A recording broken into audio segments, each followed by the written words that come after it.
विश्व आदिवासी दिवस पर मैं आया था। आज संविधान दिवस पर आया। छत्तीसगढ़ के लोगों का विशेष प्रेम है, क्योंकि यहाँ कुछ दिन पहले मुझे पता चला कि कोई बाबा उबा घूम रहा है। वो कहता है एक लोटा जल सभी समस्याओं का हल। आपकी तरफ तो नहीं ना आया? बचाइएगा भाई अपना जल जंगल जमीन ऐसे बाबाओं से, क्योंकि इस दुनिया में कोई बाबा हुआ तो एक बाबा है, और वो है बाबा साहब डॉक्टर भीमराव अंबेडकर, और दूसरा कोई बाबा कबूल नहीं। इस पाखंड से बचिएगा। एक लोटा जल सभी समस्याओं का हल। अच्छा, जब सभी समस्याओं का हल तुम्हारे लोटा के जल में है, तो भारत का रुपया क्यों गिर रहा है भाई? गरीबी रेखा के नीचे 80 करोड़ लोग क्यों चले गए? चंद्रयान 2 फेल क्यों हो गया? पेट्रोल 100 रुपया क्यों मिल रहा है? अच्छा, सुरंग में फंसे हैं कुछ लोग, अभी बताइए। उत्तर काशी में हमारे लोग होंगे, आप खोजेंगे तो मेहनत करने वाले लोग हमारे लोग होंगे, और आज भी उनको निकाल नहीं पा रहे। क्यों? उनके लोटे का जल सूख गया। आज इस देश में गरीबी रेखा के नीचे रहने वाले लोग सबसे ज्यादा है ना। हैप्पीनेस इंडेक्स में भारत पिछड़ गया। 45 साल में सबसे ज्यादा बेरोजगारी भारत में। शिक्षा से बिना भारत में सबसे ज्यादा कमजोर लोग। और बाबा सब घूम करके कह रहा है एक लोटा जल सभी समस्याओं का हल। एक और नमूना बाबा मिला, वो मध्य प्रदेश का है, उधर उधर घूमता है।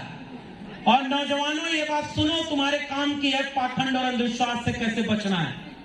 वो कथा सुनाते हुए कहता है कि जब आपके बच्चे का परीक्षा हो, इम्तिहान हो, और आपका बच्चा पास ना हो पाए, पढ़ने में कमजोर हो, तो बेल पत्री लेना, उस पर शहद लगाना और उसको एक जगह लगा देना, आपका बेटा पास हो जाएगा।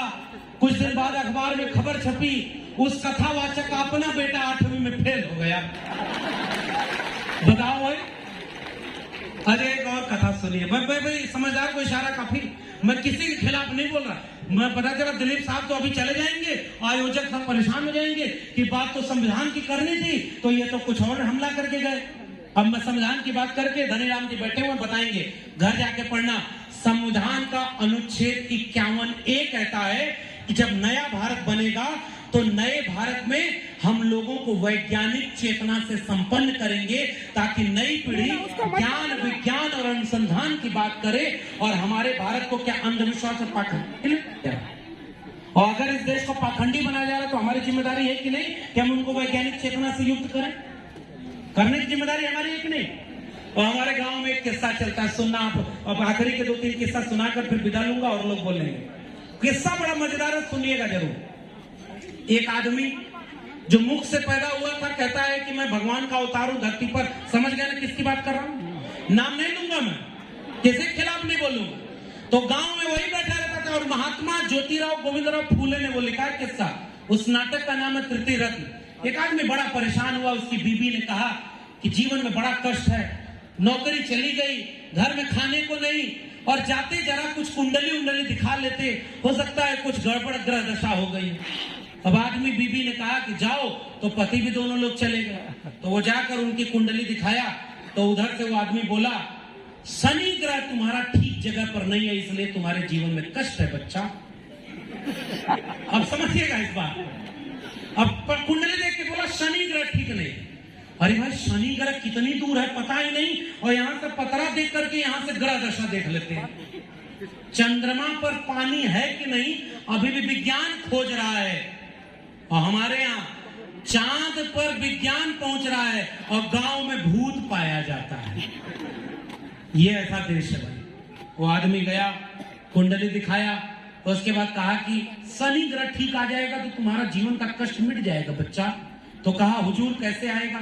तो कहा एक हवन करानी होगी, 25 गांव के हमारे लोगों को बुलाकर खिलाना होगा। हमारे लोग कह रहा हूं, मतलब समझ रहे? पैदा हो घर में आपके तो भी खिलाओ उसको, घर में कोई मर जाए तो भी बुलाकर खिलाओ उसको, घर में कुछ अच्छा खरीद के लाए तो भी खिलाओ उसको, घर में कुछ बुरा हो जाए तो भी खिलाओ उसको, घर में तुम्हारे खाने को नहीं है उधार मांगकर खिलाओ उसको।